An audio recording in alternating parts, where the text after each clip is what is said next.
last scenes of a very famous movie, The Lost Ark of the Covenant, the box that once held the Ten Commandments, is crated and abandoned in the basement of a warehouse.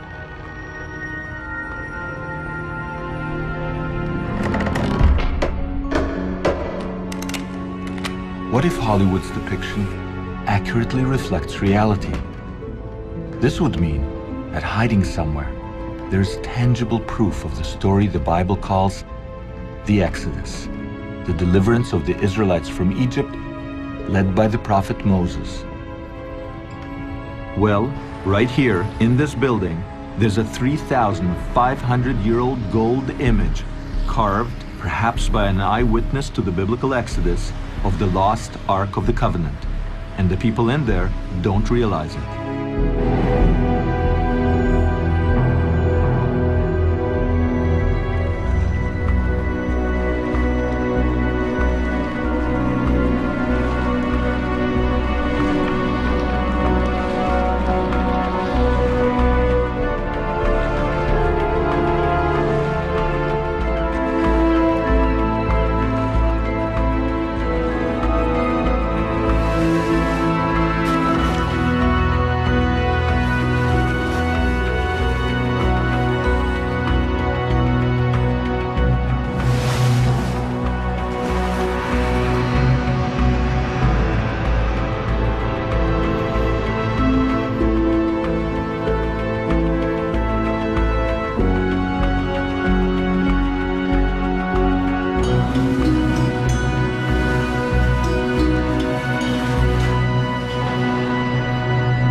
Exodus. For thousands of years, the biblical epic has captured the human imagination. But did it really happen? When it comes to the Exodus, we have no evidence that it happened and a good deal of evidence that it didn't. They made it up.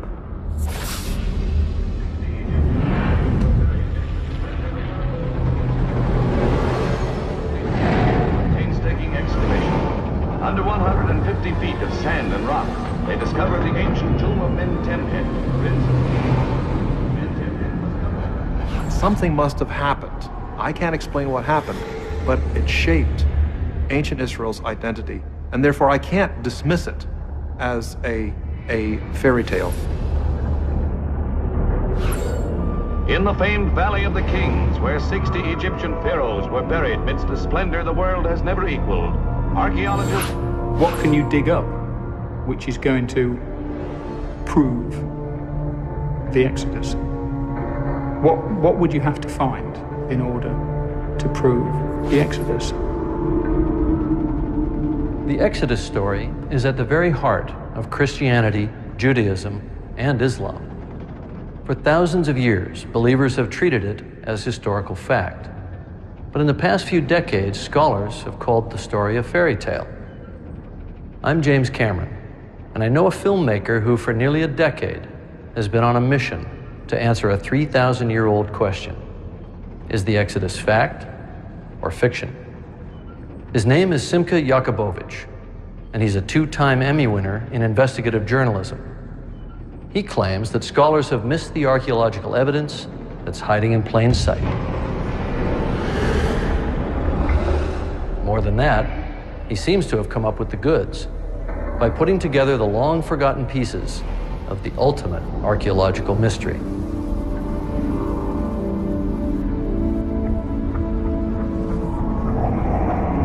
How did we do it? By tracking down experts from a variety of disciplines who rarely, if ever, talk to each other.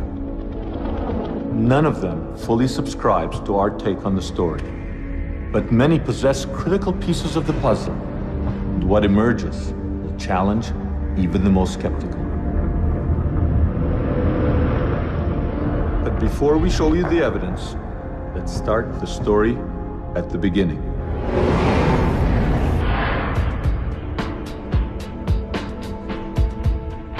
The biblical tale begins when the Hebrew patriarch Jacob escapes drought in the land of Canaan, modern Israel, and moves to the land of plenty, the land of the pyramids, ancient Egypt. There, Jacob's clan, the future Israelites, flourish in their new environment. In fact, Jacob's son, Joseph, became as powerful as the rulers of Egypt, the pharaohs.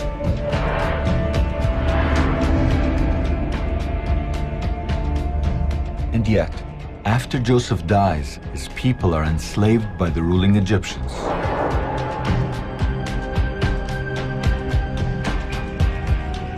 More than a century later, the Egyptians became afraid of revolution and instituted a policy of drowning all the Israelite male infants. It was at this point that Jacob's great-great-grandson was born. To avoid death, the infant was hidden in the bulrushes, where he was found by Pharaoh's daughter. The princess adopted him and named him Moses. When Moses grew up, he sided with his oppressed brethren and fled into the desert. 60 years later, he returned to utter the unforgettable cry, "Let my people go." 10 times Pharaoh said no to Moses, and 10 times God struck Egypt with catastrophic plagues, ultimately killing all Egyptian firstborn males. Finally, Pharaoh let the Israelites go, but then changed his mind and pursued Moses and his followers to the edge of the sea. It looked like the Israelites were trapped. But then the impossible happened. The sea parted, and the Israelites crossed to safety. Moses now led his followers to Mount Sinai, where they received the 10 Commandments, the sacred laws they would take with them to the Promised Land. Most scholars believe this story is a myth. So even when the evidence is staring them in the face, they ignore it. The most dramatic example of this took place in 1947 when archaeologist Henri Chevrier found pieces of a broken stone monument, or stela, dating to a pharaoh named Ahmose, around 1500 before the Common Era, or BCE. Incredibly, the Ahmose stela is covered in hieroglyphic inscriptions that mirror the biblical tale. Today, it lies abandoned in the basement of the Cairo Museum, and all our attempts to get access to it were unsuccessful. So using Chevrier's published description, we reconstructed the stela and got one of the world's leading Egyptologists to comment on it. We have this very interesting stela, which is dated to the reign of Ahmose. It records a tremendous catastrophe that happened to Egypt.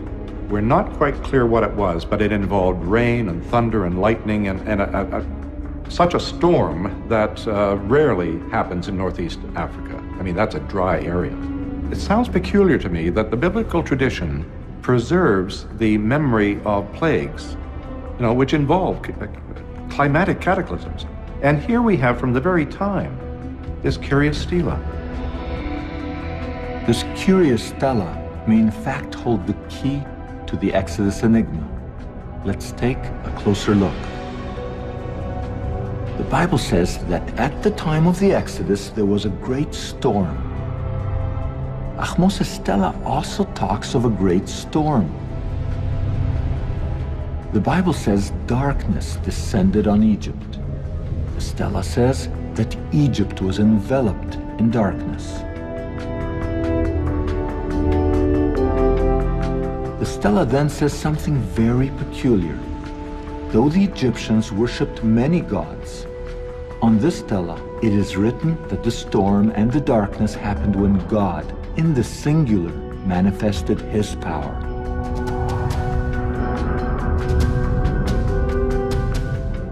The Bible describes Pharaoh, but never names him. Because of this stela, we now know his name, Ahmose. And now that we know who he is, maybe it's time that we met him.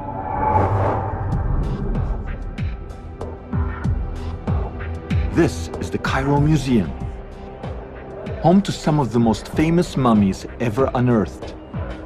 We came here in search of Pharaoh Ahmose, the man who we believe is the Pharaoh of the Exodus. You want to flash that thing? Normally, it's here. At first, we couldn't locate him, but we did locate his father, Second Henry Tao II. If we are right, this is one of the pharaohs who oppressed the Israelites. According to most scholars, his skull had been crushed by enemy axes.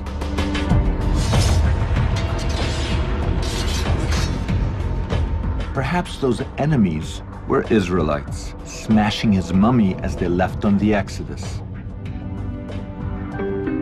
We continued on our search for Ahmose. It was hard to locate him because he had been sort of misfiled. But we did locate one of his two wives under some debris in one of the museum's workshops. Hi, is it possible to reveal the wife of Ahmose? Just don't move it without supporting it. According to our calculations, this somewhat discarded glass coffin contains the mummy of a woman whose husband contended with Moses and hardened his heart to God himself. At last we located Pharaoh Ahmose. Here is the man who confronted Moses.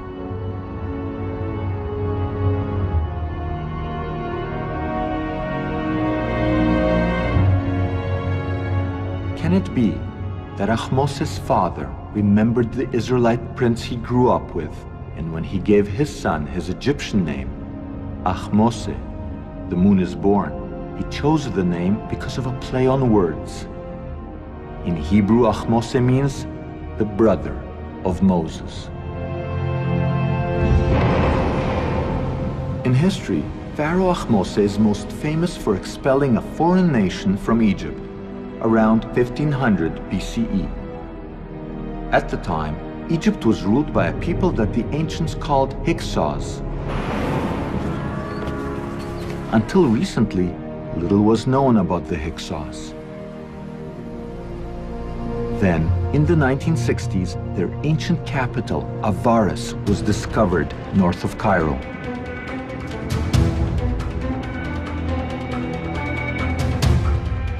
No one has ever been allowed to film at Avaris. To get there, we needed the cooperation of the Egyptian authorities. They're concerned that in the volatile Middle East, the discovery of biblical artifacts will somehow strengthen modern Israel's claims in the area. As a result, the Exodus is a touchy subject in Egypt today. So we didn't mention Moses, and we stressed that we were interested in Pharaoh Ahmose and the Hyksos he drove out of Egypt. After months of negotiations, we were finally given permits to shoot at Avaris.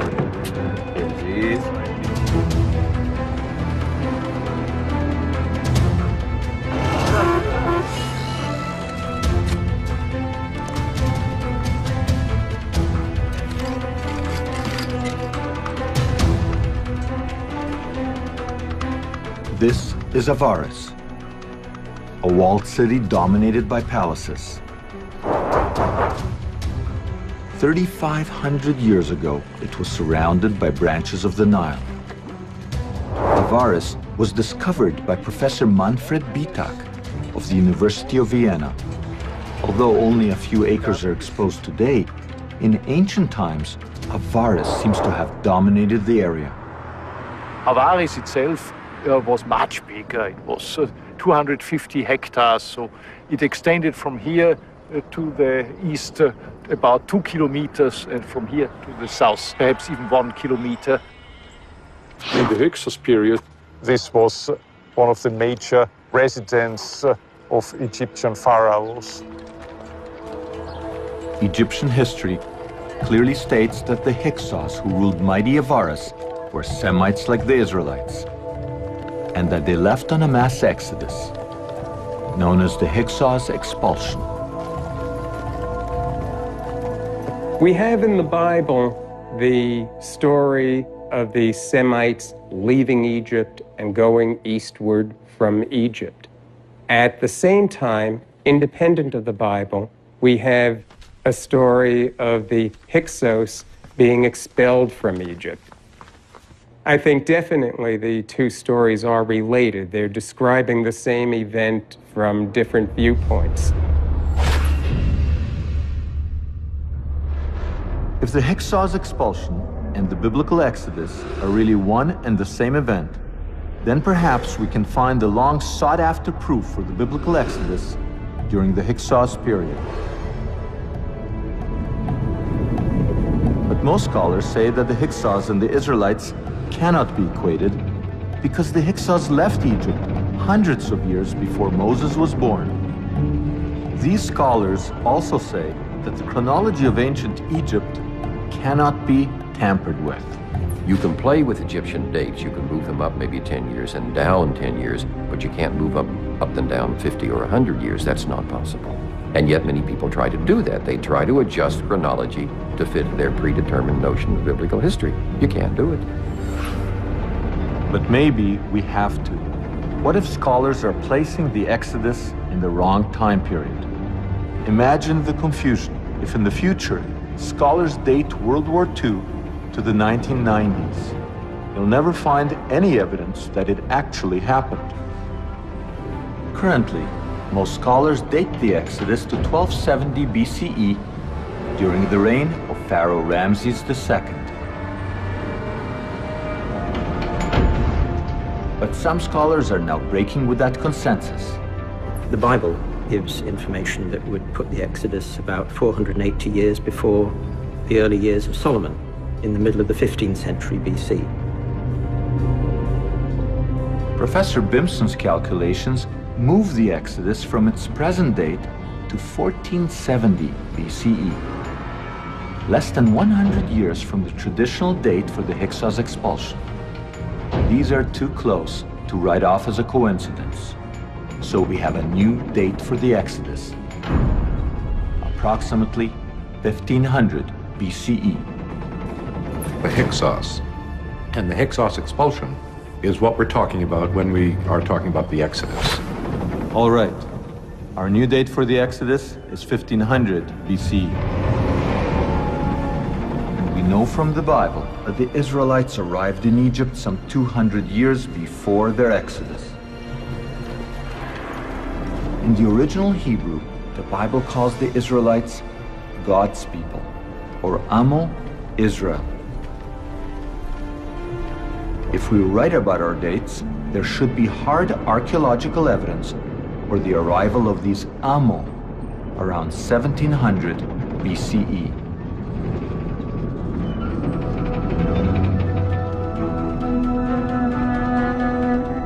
"400 kilometers south of Avaris is the tomb at Beni Hassan. It dates to 1700 BCE. Because no one has looked for evidence of the Exodus in this period, the tomb has never been linked to the biblical story. And yet, there is a perfectly preserved wall painting here that records an ancient migration into Egypt from the area of modern Israel.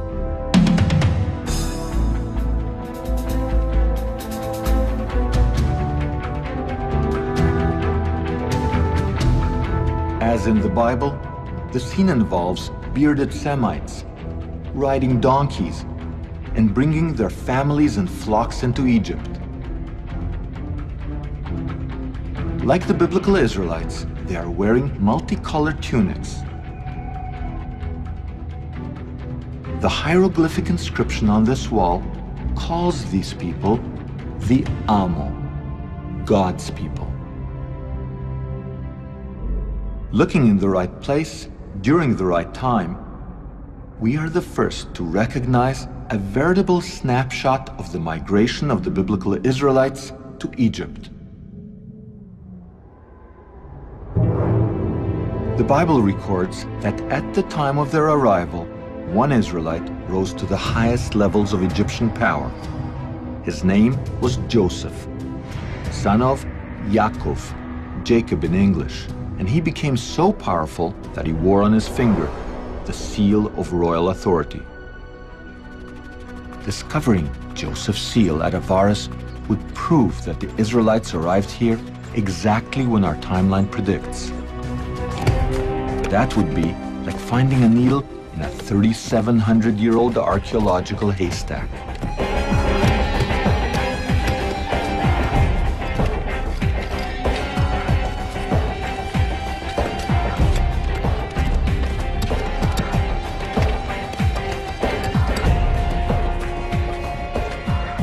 Incredibly, the tiny seal was found, precisely at the archaeological layer we anticipated. In fact, Professor Manfred Bitak found no less than 9 seals worn by Joseph's court officials. Inscribed right on them is the Hebrew name Yaakov, Joseph's father. It's very strange that we found 9 seals with the name Jacob here. It's a biblical name, by the way. The original was probably mounted on a ring worn on the finger. And this gives us a new puzzle. Is it really a puzzle? Not if one uses our chronology. This is the only time that a Hebrew name appears on an Egyptian royal seal. It directly connects Avaris with the Bible. But Professor Bitak steers clear of biblical chronology. He's under the constant watch of the Egyptian Antiquities Authority, who have made Avaris off limits to the public. Supposedly for conservation reasons, Professor Bitak has been forced to cover up his dig every single year. The area is then plowed, seeded, and cultivated by local farmers. No one would suspect that underneath these fields lies an archaeological treasure trove that proves the biblical Exodus.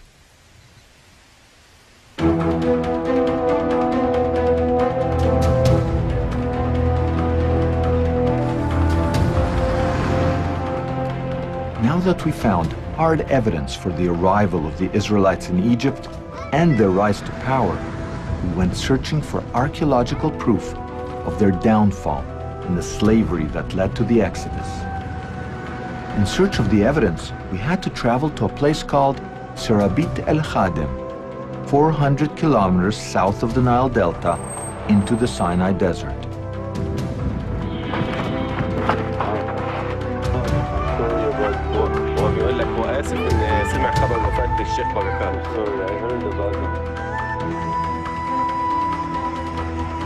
For thousands of years, Egyptians mined turquoise in this area. Often they used slave labor. The ancient turquoise mines are off the beaten tourist track. The only ones who know their way in this area are the Bedouins, who still live at the foot of the mines. I heard once that the Bedouin, they can do like the Prophet Musa, that they know which rocks have water in them, they break it. Is that true? We got here, paid our respects to the local sheikh, and recruited one of his sons to show us the way. Okay, let's go.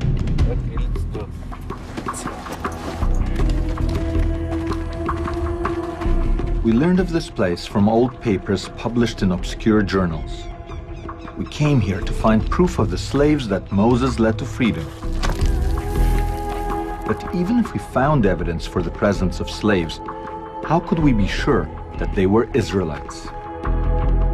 The Bible provides us with 2 clues.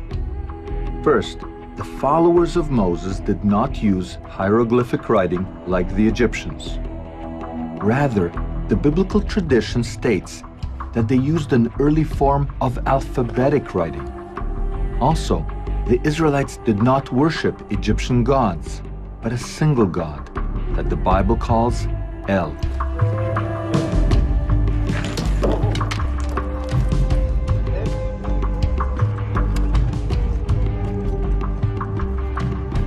To support support our new biblical timeline, we needed to find alphabetic inscriptions carved by slaves some 3,500 years ago. In our wildest dreams, they would also mention the biblical god, El.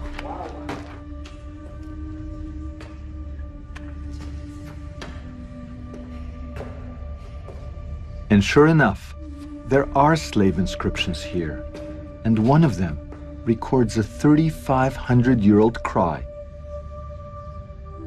El, save me.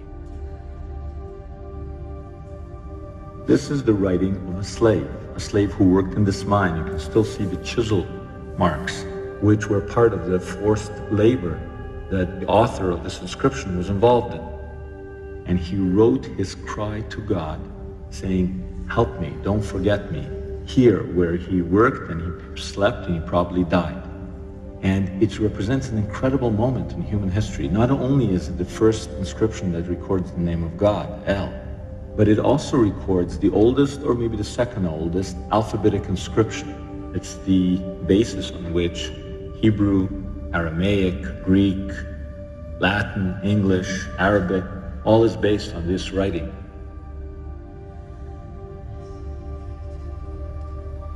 Pretty incredible that after all these years we would be here to record this man's cry.